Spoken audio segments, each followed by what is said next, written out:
बेटियों किसी जगह भी हजरत फातिमा ज़हरा नबी पाक से कोई मुतालबा करती नजर नहीं आती। किसी जगह कोई मुतालबा नहीं, कोई मुतालबा नहीं, किसी जगह कोई ऐसी बात नहीं जो बाप के लिए, माँ के लिए बोझ का सबब बने। देखा कि मेरे वालिदैन किस बात पे राजी। एक दफा हजरत फातिमा का एक मुतालबा आया भी किस तरह, बुखारी में, मुस्लिम में, तमाम कुतुब हदीस में हदीस है। हजरत फातिमा हाजिर हुई और खुद नहीं आई। मौला कायनात शेर खुदा अलीउल मुर्तज़ा रज़ी अल्लाह ताला अन्हु ने कहा कि फातिमा आओ बेटी, अपनी जिम्मेदारी का भी एहसास करे, अपनी जिम्मेदारी का भी एहसास करे। वो समझे कि बहसीयत बेटी मेरे फजाइल हैं तो मेरी कोई जिम्मेदारी भी। हजरत फातिमा ज़हरा तशरीफ लाई हजरत अली के कहने पर। जनाब अली कहने लगे फातिमा मुझसे देखा नहीं जाता, तू चक्की भी पीसती है, आटा भी गूंथती है, रोटियां भी पकाती है, झाड़ू भी देती है। और इमाम हसन और हुसैन के दरमियान पूरे साल का वक्फा नहीं था, 11 महीने का वक्फा था। 2 बच्चे भी तकरीबन हम उम्र हैं, इतनी ज्यादा तू मुशक्कत करती है। भाई सवेरे जो बेटी उठती है, आटा रात को गूंद करके उसने रख दिया है फ्रीजर के अंदर, सवेरे फ्रिज से निकाला है और निकाल के रोटियां पकाई हैं, फिर भी वो काबिल सताइश है। फिर भी वो ये कहती है कि बड़ा मुश्किल काम है ये, सवेरे उठना, इफ्तारी तैयारी करना और खाना पकाना, आधा घंटा पौना घंटा पहले उठना पड़ता है। जरा हजरत फातिमा ज़हरा रज़ी अल्लाह ताला अन्हा का मेयारे जिंदगी भी मुलाहिजा फरमाइए। शहजादी कौनैन, सबसे बड़ी शहजादी, वो कितने बजे उठती होंगी जिस बीबी ने आटा भी खुद पीसना है, घर में झाड़ू भी देना है। और फिर औरतें कहती हैं आटा गूंद करके फौरन रोटी नहीं पकाई जाती, कुछ देर रखना पड़ता है, फिर उसको रखना है, फिर उसको तैयारी करना है, फिर हजरत मौला अली को देना है, फिर असरैन करीमैन को देना है।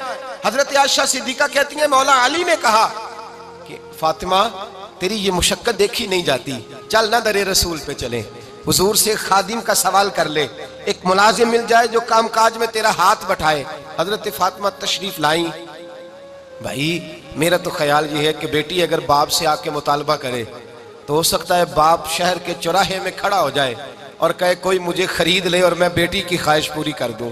शायद माँ बाप बिकने को तैयार हो जाए, शायद माँ बाप बिकने को तैयार हो जाए, इतना बड़ा ये काम होता। हजरत फातिमा ज़हरा तशरीफ लाई और जनाब आयशा कहती हैं हाथ खोल के छाले दिखाए, हाथों में पड़े हुए छाले, या रसूल अल्लाह सल्लल्लाहु अलैहि वसल्लम चक्की पीस के छाले पड़ गए, एक गुलाम मिल जाए। मेरे नबी पाक ने क्या फरमाया? फरमाया फातिमा जा घर जाके 33 बार सुभान अल्लाह पढ़, 33 बार अल्हम्दुलिल्लाह पढ़, 34 बार अल्लाहु अकबर पढ़, अल्लाह तुझे गुलाम आजाद करने का सवाब अता फरमाएगा। और फरमाया गोया चक्की तू नहीं पीसनी है, आटा तू नहीं गूंदना है, घर में झाड़ू तू नहीं देना है, अल्लाह के फराइज, खामद की जिम्मेदारी, दीन की नौकरी, बच्चों की परवरिश तेरी ही जिम्मेदारी। अब वहां हजरत फातिमा ज़हरा का जो जवाब है वो ये नहीं है कि अब्बा जी फलां के घर के अंदर इतने मुलाजम है, फलां ने अपनी बेटी को इतना जहेज दे के भेजा है। हजरत फातिमा बेटी होने की जिम्मेदारी का एहसास करती और क्या फरमाती है? जब हुजूर ने फरमाया जाओ ये तस्बीहात पढ़ो, तो हजरत फातिमा का जवाब क्या है? अर्ज करती है या रसूल अल्लाह मैं खुश हो गई हूँ, मैं खुदा से भी राजी हूँ, मोहम्मद मुस्तफ़ा से भी राजी हूँ, मैं राजी हो गई हूँ, मुझे खैर मिल गई है, मुझे अल्लाह तबारक व तआला की तरफ से इनाम से नवाजा गया।